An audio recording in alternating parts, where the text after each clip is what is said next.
Hi golfers, Nick here from Nick Taylor Golf. It's Friday, so welcome to another lesson on golf tips. Today I'm down at the Aintree store at American Golf. I'm using Trackman. I'm going to help use that to explain the grid.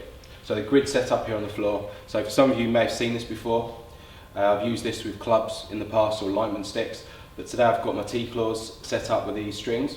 So last week I was at the British Masters, and for every lesson that I did there I was given 3 lessons with American Golf for PGA lessons.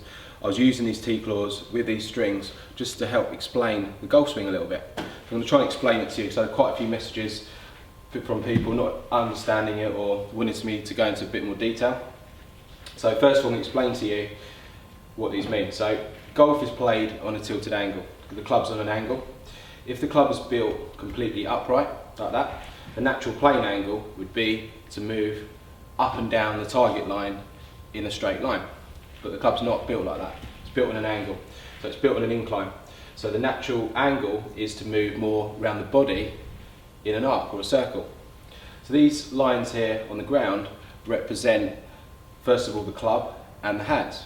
So you've got the outside strings here and the inside ones, which represents the hands.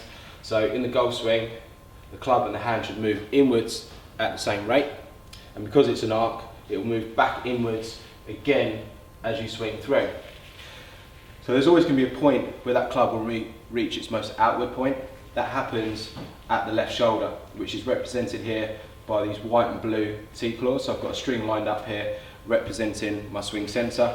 So that's when the club gets in line with my left shoulder. That's when the club changes direction. It's not in the middle of the body, it's the left shoulder. I've got a line representing here for ball position. So this is for a standard shot or standard push draw shot. So it's roughly 3 balls behind the left shoulder. And at that point, my club is still travelling outwards. Outwards enough to produce a draw. So even though my swing will then move round to the left as it follows through, I can still draw the ball by having it before the swing centre. So I've put 2 lines here as well. So I've got the yellow one, which represents sort of the path, so you can see that moves out to the right, and I've got the green one which represents the target line, which is basically parallel to the swing centre or 90 degrees to the swing centre. So if you notice, these create like a cone, and this cone is the same size as that cone. So I'm going to explain today using the Trackman what happens when you move the ball position away from your swing centre. So I'm going to hit some shots in a second, and I'm going to be hitting the first one from the standard push draw setting, which is 3 balls back from the left shoulder. So when you set up, you need to place your left heel against the swing centre.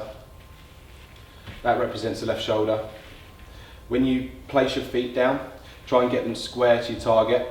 Notice how my feet are flared out slightly. That's really important. I tell a lot of people that in my lessons. That will help you turn easier in the golf swing. It will take stress off your knee and your ankle. So as you set up, parallel to your target, ball position back from the left centre. I'm actually going to have the club face for this setting slightly open to the target but close to the path. So using that cone there, I want the club face a couple of degrees open but a couple of degrees closed to the path. That's sort of going to help me hit the draw shot here. So I'm going to hit the shot. I've got some data on the screen here. Hopefully you'll be able to see it. If not, I'm going to put the data on there. The first shot, I'm expecting somewhere around 4 degrees swing path from this position. So I know I'm going to catch this just before the swing centre, so that path should be heading out to the right as I strike it. So let's give it a go.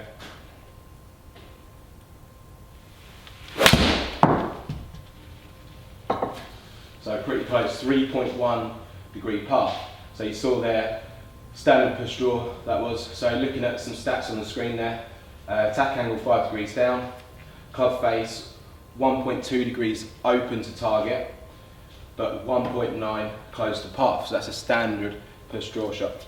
Now what happens if I move the ball in a different place? So if I move this ball back in my stance, this cone gets wider, and so does that one. So that means that my path is going to move further out to the right. So if I play the ball, say 7, 8 balls back from my left shoulder, I'm going to probably expect somewhere around 10 degrees swing path here. Notice I'm going to keep my stance the same, but I'm actually going to open the face a tiny bit more just to allow for more of a draw here. So I'm expecting somewhere around 10 degrees. So I'm gonna probably open the face about 5, something like that.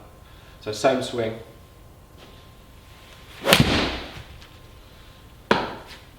So you see the draw there. Club path, 11.1.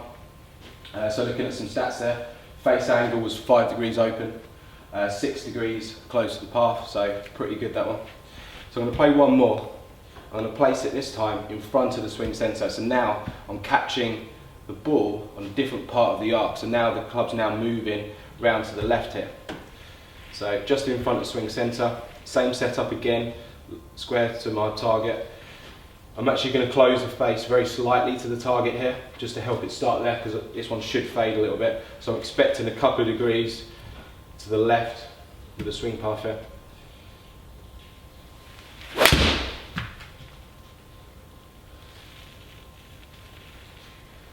Okay, so not bad there. So looking at the stats there, the path was 3.4 to the left, which is what I expected.